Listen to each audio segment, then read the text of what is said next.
मेरे प्रिय साथियों, मैं Sameem Balaji college of pharmacy Ballabhgarh Faridabad Haryana.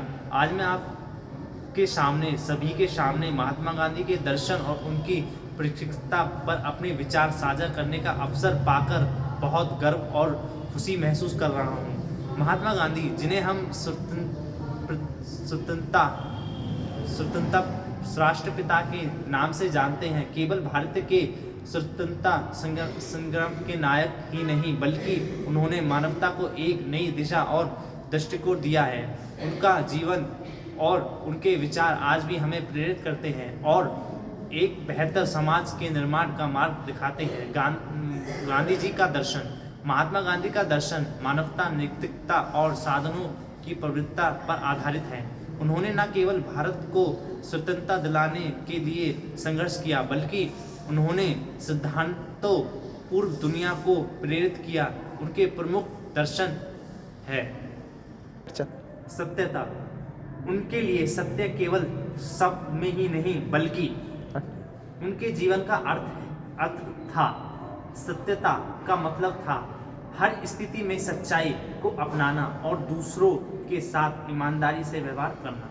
अहिंसा। गांधी जी का सबसे बड़ा सिद्धांत था अहिंसा। उनका मानना था कि अहिंसा किसी की भी समस्या का समाधान नहीं है। उन्होंने अनुसार अहिंसा सबसे बड़ी ताकत है जो मानवता के पास है। यह तलवार से भी अधिक शक्तिशाली है। अहिंसा का अर्थ केवल शारीरिक शरीर अहिंसा से बचना नहीं बल्कि मानसिकता, भावनिकता और शब्दों की अहिंसा से भी दूर रहना है। सत्याग्रह। गांधी जी ने सत्याग्रह को अपनी सबसे बड़ी ताकत बनाया है। सत्याग्रह का अर्थ है सत्य के प्रति आग्रह। यह एक अहिंसक संघर्ष का माध्यम है जिसमें किसी भी प्रकार की अहिंसा का सहारा लिए बिना सत्य के मार्ग पर दृष्टि से चलने की बात कही गई है।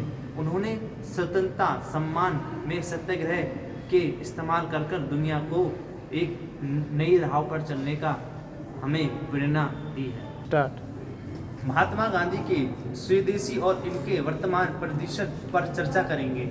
स्वदेशी का अर्थ है अपने देश का और गांधी जी के किसी न केवल आर्थिक नीति के रूप में देखा बल्कि इसके आत्म सम्मान, आत्मनिर्भरता और संस्कृति पुनरुक्ता का प्रतीक भी माना गया है।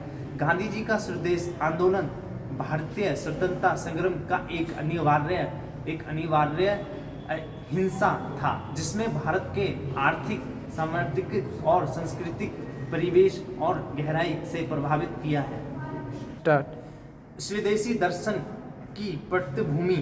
महात्मा गांधी ने भारतीय स्वतंत्रता आंदोलन को केवल राजनीतिक लड़ाई के रूप में नहीं दिखाया, उन्होंने इसे आर्थिक और सांस्कृतिक पुनर्जागरण के रूप में परिभाषित किया है। उनका मानना था कि भारत को विदेशी उत्पादों पर निर्भर छोड़कर अपने स्वयं के साधनों चाहिए। यह विचार उनके जीवन के हर पहलू में झलकता है। गांधी जी ने ब्रिटिश समाजवादियों का विरोध करने के लिए स्वदेशियों को हथियार बनाया। उन्होंने भारतीयों को विदेशी वस्तुओं का बहिष्कार कर और खादी तथा हस्तलेख अपनाने के लिए प्रेरित किया। उन्होंने लिए स्वदेशी वस्तुओं का उपयोग नहीं था बल्कि यह आत्मनिर्भर का दर्शन था।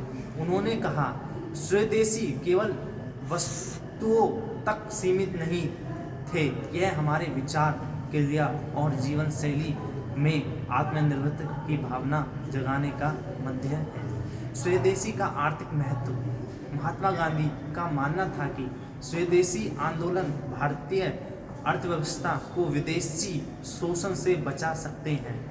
उन्होंने खादी और चरखा को राष्ट्रीय प्रतीक बनाया। चरखे ने केवल स्वदेशी का प्रतीक था बल्कि यह भारत के लाखों गरीबों के लिए रोजगार का सबसे बड़ा साधन था, जिससे गरीब अपना रोजगार चला सकें और अपना पालन पोषण कर सकें। आपका बहुत धन्यवाद जो आपने मुझे सुना। जय भारत, जय हिंद।